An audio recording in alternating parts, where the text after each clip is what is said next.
Hey crafty friends, it's Joy here for Honeybee Stamps, and their new release is live and I'm so excited. I'm going to be using the Believe in Magic stamp and coordinating die.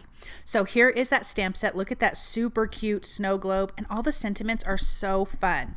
So I'm going to stamp this on some white cardstock using my Misty. I'm actually using the No Line coloring ink. You could use any light ink, and I'm doing this because I want to do some gold heat embossing after I'm done coloring.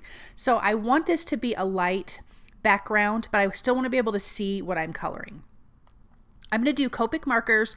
We're going to color this image in greens, reds, pinks, and teal. This is so pretty. The bottom is very ornate, and I love that. And the reason why I'm going to emboss after I'm done is because embossing powder can ruin the nibs of like your alcohol ink markers.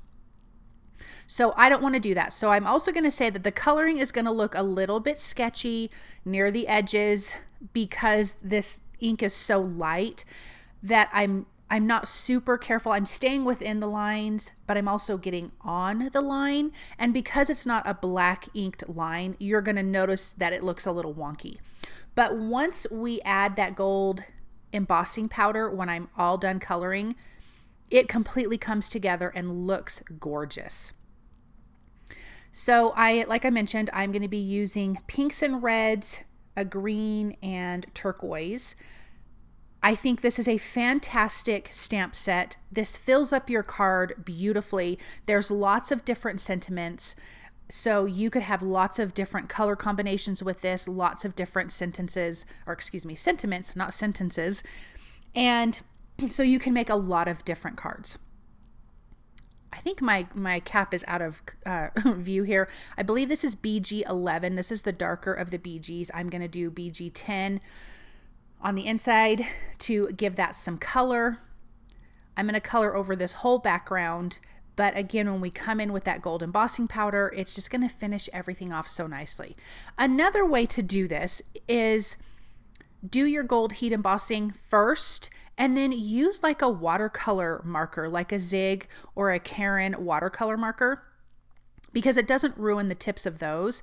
And the gold embossing, or if you did a white embossing powder, whatever it is, the embossing powder is going to hold your ink in, your coloring in. And so that's another way to do this as well.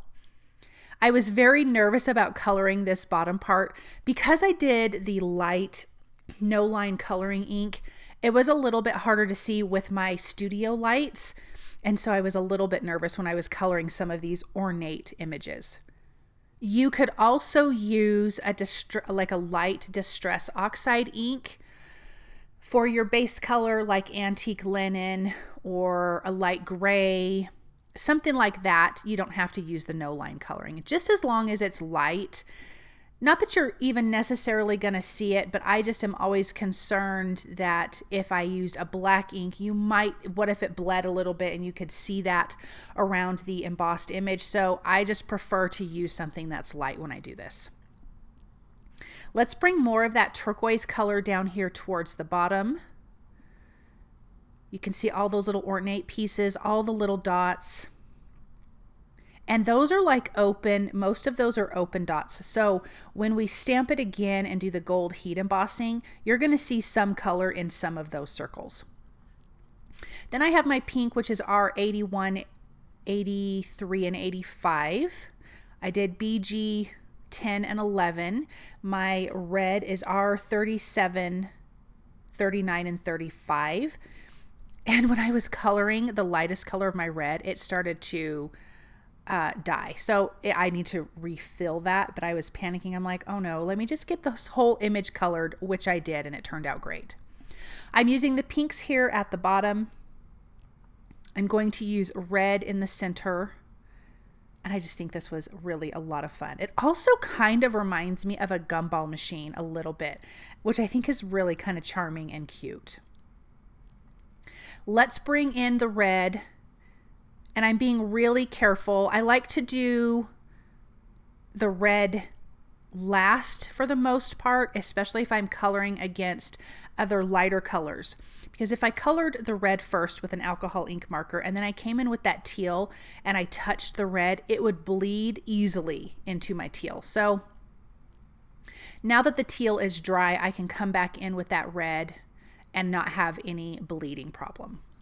Now down here at the bottom, I did color all of this in because I hadn't looked at the die cut yet, and I would still say just color it in, but I didn't have to be so specific about it because it die cuts that out and it looks very ornate at the bottom. It's so pretty.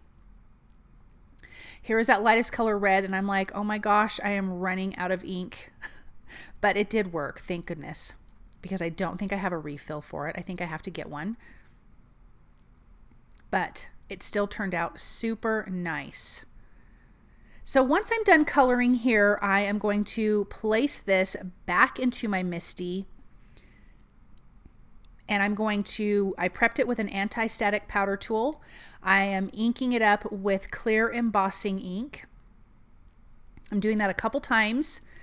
So I did not remove my stamp. Let me make that clear. When I stamped it the very first time before I colored it, I did not remove my stamp from the MISTI. That way I could just pop my piece of paper back into my MISTI and stamp it again, and it's already lined up perfect. So that's the thing. Don't remove your stamp when you're going to do this technique. But now it's all heated and melted, and we've got this beautiful gold background. Let's use this coordinating die. I'm going to tape this in place. I'm so sorry my head is in the way. After all that coloring, I wanted to really make sure that my die was in place and not wonky, because I tend to cut things crooked and glue things crooked. Okay, I am using the sentiments from the Believe in Magic stamp set. It's going to say joy to the world. So the joy is going to go in this little oval, and then to the world has its own coordinating die as well. I'm going to sprinkle that also with gold embossing powder, because I want everything to be gold embossed, but it would also look pretty with a really deep red, or really, really good Christmas red. I'm going to tape down my coordinating dies for those sentiments. I'm using the smallest oval die for the sentiment. There's a large one too, but I wanted to see the gold embossing around that edge. I popped that up with some foam adhesive, and I'm going to do that for my other sentiment. Now the patterned paper is from the new Gingerbread Village paper, but I'm going to soften it, and I'm sure you guys have seen me do this before. This is A2 sized. I trimmed it down. Then I have a piece of vellum that is also A2 sized.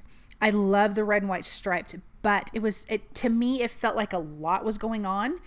So by putting a piece of vellum over that, it just softens the background just a little bit. And for me, I like that look. I'm going to add some foam adhesive behind my snow globe here.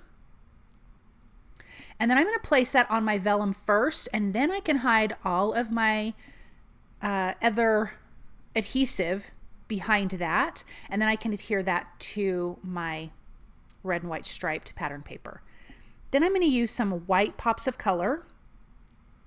I'm going to add that around my snow globe, and then I decided I'm going to add little dots inside all of that snowfall on the top background, but I did not want to cover up the gold embossing. So I am just adding the dots to the inside of that, keeping the gold embossing powder visible. This was such a nice touch and just gave it a little something extra on the top, and I'm so glad that I did it. We'll take a look at this up close here in just a second. This will be adhered to a white A2 size card base. But let's take a look at that snow. Then you'll be able to see the gold embossing and how ornate that is. Isn't that beautiful? Oh, I just love this so much. Thank you guys so very much for stopping by and watching. I hope that you enjoyed this project, and I hope you guys have a wonderful day.